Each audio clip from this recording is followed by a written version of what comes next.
Mwalimu kasema kila mtu bas.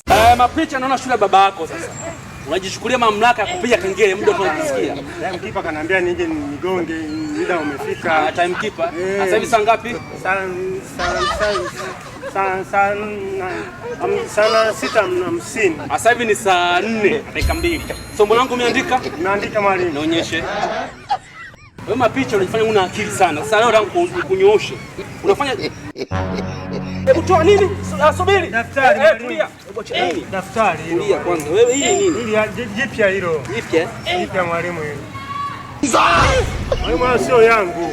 Unakuja na vitumbua shuleni? Sio vyangu mwalimu. Vitumbua kwanza vikae mfukoni. Sio vyangu. Sasa naomba wewe. Mwalimu,